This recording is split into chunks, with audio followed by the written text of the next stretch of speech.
Hello good morning.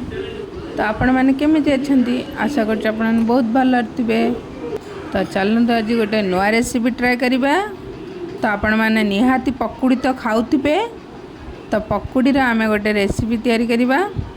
तो प्रथम मु दुईटी आलू नहीं तो काटी देची ता सहित रसुण अदा को टे छेचिकी देदेली, हल्दी लुण देदेली, बेसन देदेली। आम जमी पकुड़ी तैयारी करती तो सेमती करवा। ता सहित टे खाइबा सोडा देले भल तार फुलिब।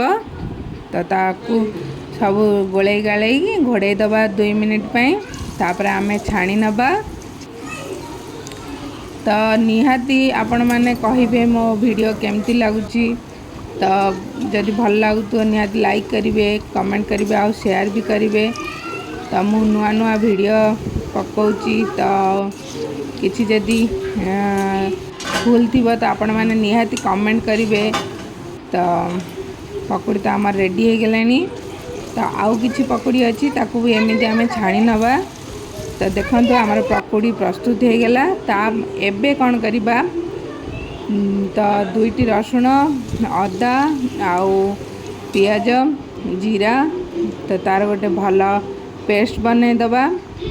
तो पेस्ट बनाला पर से कढ़ाई तेल गरम रे गोटा गोटा गरम मसला, जीरा, लंका, तेजपत्र देकी तापर ये मसला को देदबा। तो गोटे टमाटो प्यूरी भी देदबा, हल्दी लुण देदबा, भल भाव में कषि नवा। कलर पाई काश्मीर लंका गुंडा देदबा। तो हो सारा पर अल्प टिके पानी देदबा। तो भल भाव में कषिबा को छाड़ीदबा। तो हो गला पर एबे लास्ट पानी देदबा। तो तापर किसी समय फुटला पर आमर पकुड़ी की छाड़दबा। गार्निशिंग पाई आमे किसी धनिया पत्र ऐड कर नबा। तो आपण मैंने एमती थरे करिकी निहाती खाइबे। रहुची जय जगन्नाथ।